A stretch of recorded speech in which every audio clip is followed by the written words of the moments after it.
স্বদেশ আৰু স্বজাতিৰ হকে কলিজাৰ কেঁচা তেজেৰে ইতিহাস লিখি থৈ যোৱা সমূহ শ্বহীদৰ পবিত্ৰ স্মৃতিত শহীদ প্ৰণাম তোমাক, শহীদ প্ৰণাম তোমাক। আজি শ্বহীদ দিৱস। ইংৰাজী 1979 চনৰ পৰা 1985 চনলৈ অসম আৰু অসমীয়া জাতিৰ স্বাৰ্থত প্ৰাণ আহুতি দিয়া 855 জন শ্বহীদৰ স্মৃতিত আজি সমগ্ৰ অসমতে পালিত হৈছে শ্বহীদ দিৱস।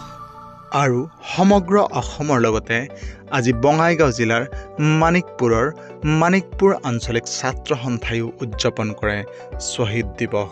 ইংৰাজী 8, 9 আৰু 10 ডিচেম্বৰ তাৰিখে তিনিদিনীয়া কাৰ্যসূচীৰে সমগ্ৰ মানিকপুৰতে উদযাপন কৰা হয় শ্বহীদ দিৱস। ডিচেম্বৰ 8 তাৰিখে প্ৰথম দিনাৰ কাৰ্যসূচী হিচাপে মানিকপুৰ অঞ্চলৰ বিদ্যালয় আৰু মহাবিদ্যালয়ৰ ছাত্ৰ ছাত্ৰীসকলৰ মাজত অনুষ্ঠিত কৰা হয় ৰচনা প্ৰতিযোগিতা।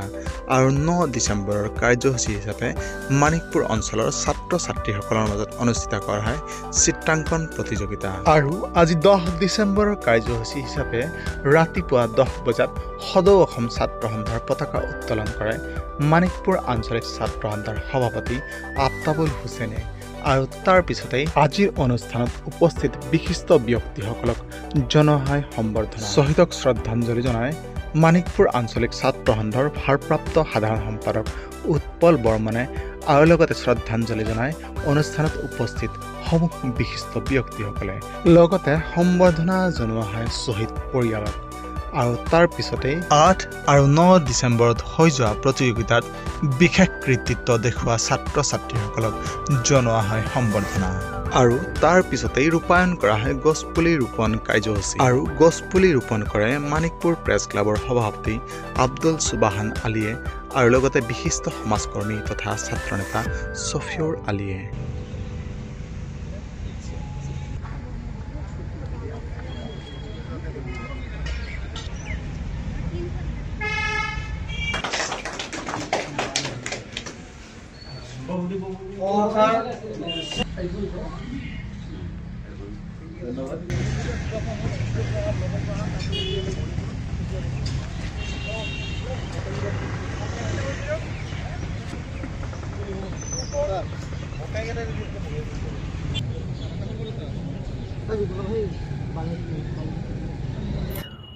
অসমবাসী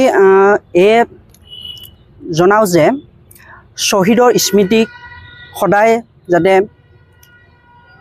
জীপাল কৰি ৰাখে আৰু শ্বহীদৰ যি বলিদান, এই বলিদান কেতিয়াও যাতে পাহৰি যাব নালাগে। ইয়াৰ ক্ষেত্ৰত মানিকপুৰ আঞ্চলিক ছাত্ৰ সন্থাই সদায়ে শ্বহীদ দিৱস পালন কৰি গৈ আছে আৰু সকলোকে ইয়াৰে আহ্বান জনাওঁ। শ্বহীদসকলৰ যি অৱদান, যি বলিদান, সেয়া আমি কেতিয়াও নুই কৰিব নোৱাৰোঁ বা আমি পাহৰিব নোৱাৰোঁ। হয়তো তেওঁলোকৰ ধৰণে আমি কৰিবও নোৱাৰিম কেতিয়াও, কিন্তু তেওঁলোকৰ বলিদানক আমি বাস্তৱ ৰূপ দিয়াৰ বাবে সদৌ অসম ছাত্ৰ সন্থাই বিভিন্ন সময়ত অসমৰ বিভিন্ন প্ৰান্তত যি ধৰণে আগবাঢ়ি যাব লাগে যোৱাৰ সদায় পদক্ষেপ লৈ আহিছে আৰু অনাগত দিনতো এই ধৰণে পদক্ষেপ লৈ শ্বহীদসকলৰ যি ত্যাগ তাক বাস্তৱ ৰূপ দিয়াৰ কাৰণে প্ৰচেষ্টা চলাই যাব। তদ্ৰূপ আমাৰ মানিকপুৰ আঞ্চলিক ছাত্ৰ সন্থা এই ক্ষেত্ৰত সদায় আগবাঢ়ি যাব। 855 জন শ্বহীদৰ ভূমিকাক চৰকাৰৰ পক্ষৰ পৰা কেনেধৰণৰ ভূমিকা গ্ৰহণ কৰি আছে এই ক্ষেত্ৰত? চৰকাৰৰ ভূমিকাৰ ক্ষেত্ৰত এই ক্ষেত্ৰত আগতীয়াকৈ চৰকাৰে কিছু সাহায্য প্ৰদান কৰিছে বিগত দিনবোৰ, আৰু অনাগত দিনতো কৰাৰ আমি আশ্বাস ৰাখিছোঁ। তেওঁলোকৰ প্ৰতিটো পৰিয়ালত সংস্থাপনৰ যাতে এক ব্যৱস্থা কৰি দিয়া হয়, প্ৰতিটো শ্বহীদ পৰিয়ালৰ ঘৰৰ এজনকৈ মেম্বাৰক হ'লেও এটলিষ্ট যাতে তেওঁলোকক এটা সংস্থাপন কৰি দিব পাৰে অসম গভৰ্ণমেণ্টে, সেইটো আমি অনুৰোধ জনাম।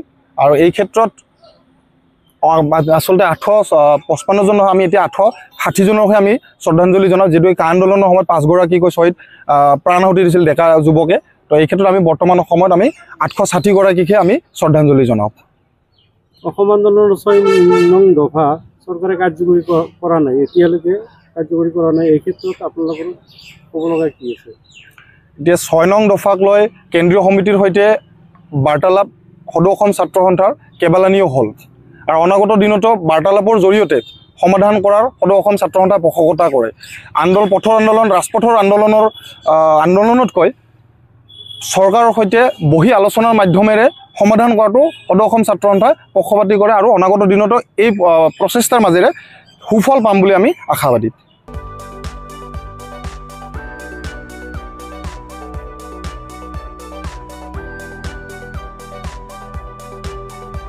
মানিকপুৰৰ পৰা Udayan Nath report, news time 3।